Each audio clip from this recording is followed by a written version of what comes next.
Padre, minha filha tem 27 anos e mantém um relacionamento com um homem casado desde os 14 anos, sendo ele mais velho que ela, quase 20 anos. Padre, desde que isso aconteceu, o seu relacionamento comigo e com o pai dela ficou muito difícil. Nós não concordamos com essa situação e, na verdade, ela se rebelou e o pai inconformado se desentendeu totalmente com ela. Com isso, aos 18 anos, ela saiu de casa, foi viver na companhia dele. Meses depois, quando voltou, eu e o pai a acolhemos.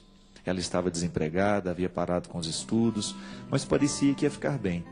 De lá para cá, padre, muitas coisas aconteceram no seu comportamento, que tem nos causado muita preocupação.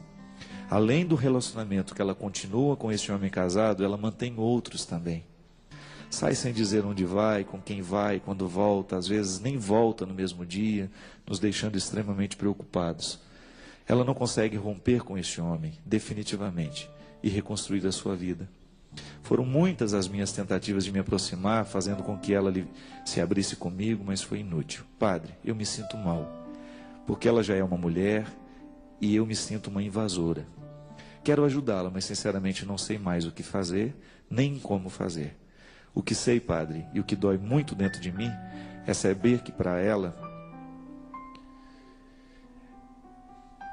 Como é que é? Saber que para um, ela é outra. E para os outros, ela é apenas mais uma. Me ajude, Padre Fábio, a ajudar minha filha a encontrar-se com Deus, encontrar-se com ela mesma. E assim, ela poder ter a oportunidade de reconstruir a vida dela. É muito doloroso mesmo, né? Interessante, gente, que meninas aos 13, 14 anos, quando vivem relacionamentos assim, elas ficam verdadeiramente presas. Eu me lembro que nós vivemos uma situação assim muito próxima, uma pessoa muito próxima de nós. Eu era adolescente nessa época. Uma menina de 13 anos apaixonou-se por um homem de 30 e poucos anos. E interessante que se estabelece uma dependência tão grande que isso gera naquela pessoa deixa de ser um relacionamento de homem e mulher. Parece que é muito mais um relacionamento pai e filha, né? Uma dependência afetiva tão grande que aquela pessoa nunca mais consegue reconstruir a vida. Ela fica eternamente ligada àquela outra pessoa. Bem, não vem ao caso, aqui nós não temos nem como entrar no mérito dessas questões. Uma coisa que eu alerto, aqui nessa história não tem mais o como fazer, é que você fique atento. Fique atento à sua filha, ao seu filho, para que esses relacionamentos com muita diferença de idade, eles são muito perigosos. Sobretudo aos 13, 14 anos. Porque o que você pode ter é uma fixação desordenada daquela criança, que é praticamente uma criança, um adolescente, àquele adulto, que muitas vezes até se aproveita dessa situação e acaba criando essa dependência, gerando uma pessoa absolutamente infantil e dependente dele por um longo tempo. Isso é muito comum acontecer. Meninas que aos 13, 14 anos se envolvem com homens muito mais velhos, mesmo que depois elas arrumem outros namorados, é muito comum que este vínculo com aquele que foi o primeiro homem na vida delas continue por muitos e muitos anos. São os desequilíbrios que aí precisam de ajuda de psicólogo e tudo mais. O que eu posso dizer para a senhora? Porque aqui na verdade eu não tenho como falar para a filha da senhora. Não foi a filha que pediu ajuda. Quem pediu foi a senhora. Eu diria que a senhora fosse amiga da filha da senhora naquilo que a senhora pode. A senhora não tem como prender a sua filha em casa. A senhora não tem como proibi-la de absolutamente nada. Mesmo porque a senhora reconhece que ela já é uma pessoa adulta, sabedora do que pode e do que não pode. Seja amiga no que puder. Se a senhora está muito acostumada a recriminar tudo o que ela faz, pare. Pode ser que se a senhora parar de falar, ela vai voltar a se aproximar da senhora. Porque o grande problema, minha gente, é quando a mãe discorda radicalmente do comportamento do filho ou da filha, e aquilo se torna uma forma de inimizade. Quanto mais a mãe discorda, mais ela afasta o filho. Então tem que tomar cuidado. Essa discordância, ela tem que ser muito no período da adolescência, quando você tem que realmente tomar as rédeas e decidir. Você não tem o direito, não pode, é uma agressão contra um filho adolescente, você dar a ele o poder de decidir coisas para as quais ele ainda não está preparado. Agora, se trata de adulto, que já não tem mais esse vínculo, né? O adulto, ele já cresceu, ele já virou uma outra pessoa, ele já tem uma autonomia maior. A senhora não tem como decidir por ela, a senhora não tem mais como proibir, então assuma uma postura que não é de indiferença, mas deixe de ficar falando o tempo todo daquilo que é o problema. Comece a construir amizades. Então, se não dá para conversar sobre este assunto, fale sobre outros. Crie pontes, crie espaço para você continuar íntima da sua filha e que este problema não venha inviabilizar a relação de vocês duas. Porque o grande problema de pai e filha é que às vezes, por causa de um problema como esse, se corta totalmente o vínculo. Aí já não se fala mais, e quanto menos se fala, maior é a sensação de sofrimento para o pai, para a mãe e para o filho. Não tem como mudar a postura da sua filha, não tem como mudar o comportamento dela.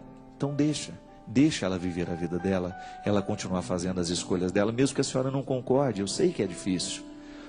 Mas construa as pontes que a senhora puder. Esteja do lado da filha da senhora naquilo que ela deixar. Eu acredito, minha gente, que uma dose redobrada de carinho nessa hora vale muito mais do que palavras gritadas, né?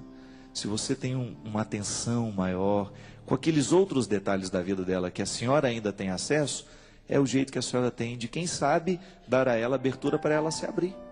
A senhora mesmo está dizendo que ela não se abre com a senhora. Pode ser porque ela esteja ainda pensando que o único assunto que a senhora tem com ela é aquilo que a senhora discorda na vida dela. E não é. Eu tenho certeza que entre uma mãe e uma filha, há muitas pontes que podem ser construídas. A senhora tem todo o direito de não concordar com nada com aquilo que ela está assumindo para a vida dela. Mas a senhora não pode esquecer que ela é uma filha que precisa da senhora também. E existem coisas que a senhora ainda pode conversar com ela, que não passarão pelo problema.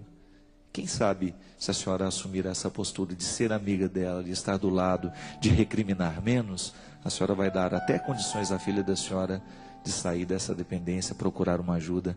Porque esse tipo de dependência afetiva, minha gente, precisa de ajuda terapêutica.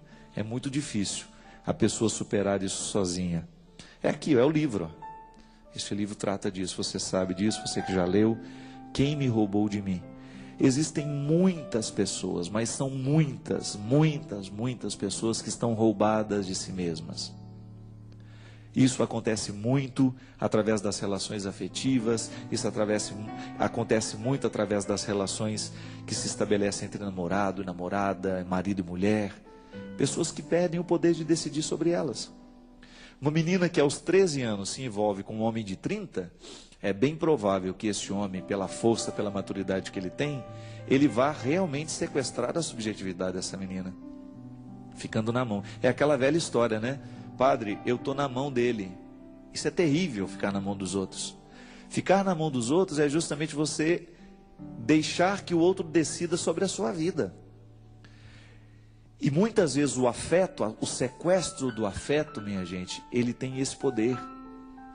A gente não tem coragem de tomar nenhuma decisão sem que o outro esteja aprovando junto. Se ele não aprova a decisão que eu tomo, eu não tenho coragem de tomar. E muitas vezes eu me sacrifico, eu prejudico a minha vida, porque eu tenho medo de romper com o sequestrador. É o estado de vítima estabelecido. Uma vítima, o conceito é terrível, mas é verdadeiro. Uma vítima é alguém cujas fraquezas nós podemos explorar. A vítima é aquela pessoa que deixou todas as fraquezas que ela tem na mão dos outros. Sua filha é vítima. E às vezes, minha gente, essas pessoas são mais vítimas do que nós podemos imaginar, viu? Às vezes as pessoas são tão vítimas porque elas perderam até mesmo a capacidade de decidir. Elas não têm mais condições de decidir sobre o destino da sua própria vida. É lamentável, mas é uma verdade. Quantas vezes você já deve ter experimentado isso? Aquele relacionamento que você tinha e você percebia que o outro mandava em você, que você não tinha condições de se livrar dele, até o momento em que você teve coragem de romper, sofreu, mas hoje você não quer mais voltar lá atrás. É verdade. A pessoa que passou pela experiência do cativeiro, depois ela vai pensar, às vezes ela tem até dificuldade de voltar a amar justamente por causa disso, a insegurança que se estabelece. Porque ninguém gosta de ficar preso na vida do outro. Deus me livre. A pior coisa que tem é a gente se sentir escravo de alguém.